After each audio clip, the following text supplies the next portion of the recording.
महादेव, श्री शिवाय नमस्तुभ्यम। आइए आज का उपाय देख लेते हैं, जो कि सोमवती अमावस्या का महा उपाय। इस बार सोमवती अमावस्या 30 दिसंबर 2024 को पड़ रही है, जो कि इस साल 2024 की आखिरी सोमवती अमावस्या है। आप सभी कमेंट में हर हर महादेव जरूर लिखिएगा। आइए अब उपाय देखते हैं कि इसके लिए हमें क्या क्या सामग्री चाहिए और हम किस चीज़ के लिए यह उपाय कर सकते हैं। सोमवती अमावस्या सभी अमावस्या में सबसे बड़ी और प्रबल होती है। सोमवती अमावस्या के दिन कोई भी किया गया उपाय खाली नहीं जाता है, विफल नहीं होता है। हम जो भी उपाय सोमवती अमावस्या के दिन करते हैं, हमें उसका कई गुना फल प्राप्त होता है और हमारी मनोकामना अवश्य ही पूरी होती है। यह उपाय है जिनके जीवन में कष्ट बहुत है, कष्ट दूर होने का नाम ही नहीं ले रहा है, परेशानी दूर ही नहीं रही, एक समस्या खत्म नहीं होती, दूसरी समस्या सामने आके खड़ी हो जाती, धन से जुड़ी समस्या या कोई भी समस्या, या घर में किसी को बार बार परेशानी घेर ले रही, तब आप यह उपाय कर सकते हैं। इसके लिए आपको चाहिए एक चुटकी हल्दी, बस मात्र आपको एक चुटकी हल्दी चाहिए।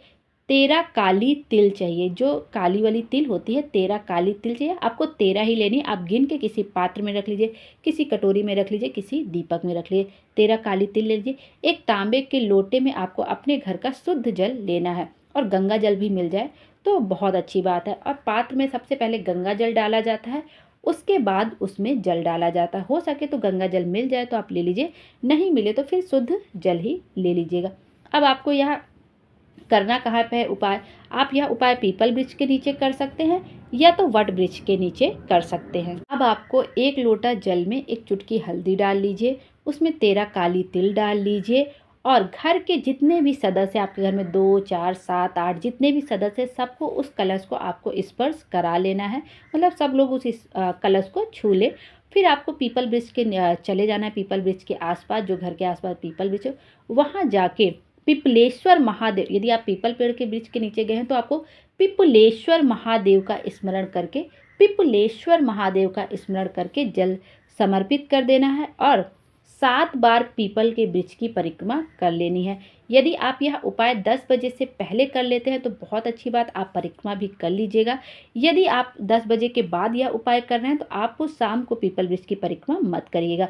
लेकिन यदि आप यह उपाय वट वृक्ष के नीचे कर रहे हैं तो आपको यह सारी सामग्री वटकेश्वर महादेव का स्मरण करके आपको वट के वृक्ष के नीचे, बरगद के वृक्ष के नीचे समर्पित करनी है और 7 बार परिक्रमा कर लेनी है। चाहे आप यह तब वट वृक्ष के नीचे करें तो आप यह उपाय सुबह भी कर सकते हैं और शाम को भी कर सकते हैं। यदि पीपल वृक्ष के नीचे कर रहे हैं तो आपको यह उपाय सुबह 10 बजे से पहले कर लेना है, और यदि शाम को यह उपाय करें तो फिर परिक्रमा को स्किप कर दीजिएगा, परिक्रमा मत करिएगा। इस तरह से आपको यह उपाय करना है, और अपने मन की बात, जो आपके जीवन में परेशानी चल रही, दुख चल रहा है, कष्ट चल रहा है, वो आपको पीपल वृक्ष के नीचे कह देना है। क्योंकि पीपल के वृक्ष में 33 कोटि देवी देवताओं का वास होता है, भगवान शंकर का वास होता है, भगवान विष्णु का वास होता है, माता लक्ष्मी का वास होता है।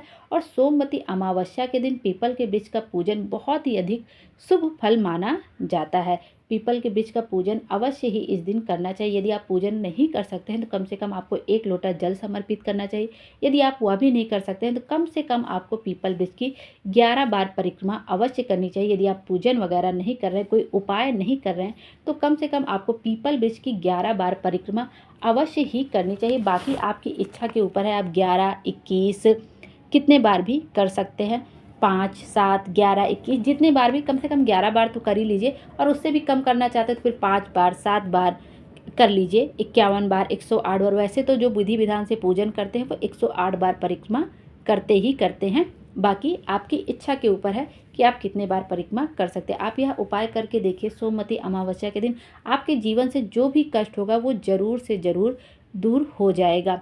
अब आइए दूसरा उपाय देख लेते हैं, जो कि सोमवार के दिन करना है। ये पंडित जी हमेशा बताते हैं कि हमें यह उपाय अवश्य ही करना चाहिए। धन से जुड़ी कोई समस्या है, दुख है, दर्द है, हमारे जीवन में धन नहीं आ रहा है, माँ लक्ष्मी का आगमन नहीं हो रहा है हमारे घर में, धन से जुड़ी जितनी समस्या, आप उसके लिए उपाय कर सकते हैं। आपको करना क्या है? बेलपत्र के वृक्ष के नीचे एक लंबी बाती का दीपक आपको प्रदोष काल में बेलपत्र के वृक्ष के नीचे प्रज्वलित करना है, और आपको यह उपाय कई सोमवार तक करना है, जब तक आपकी धन से जुड़ी समस्या दूर नहीं हो जाती। एक आपको मिट्टी का दीपक लेना है, उसमें एक लंबी बाती लगानी है, देसी घी भरना है, और बेलपत्र के वृक्ष के नीचे प्रदोष काल में वो दीपक प्रज्वलित करना है। हर सोमवार को आपको प्रदोष काल में यह करना है। प्रदोष काल का समय वह होता है जब सूरज अस्त होने के 45 मिनट पहले से लेकर जब सूरज अस्त हो जाता है उसके 45 मिनट बाद तक का समय प्रदोष काल का समय रहता है। तो प्रदोष काल में ही यह उपाय सोमवार का उपाय करना है। और पंडित जी ने ये भी कहा है कि ऐसा नहीं कि आप सोमवार के दिन दीपक लगाना शुरू करेंगे तो सारे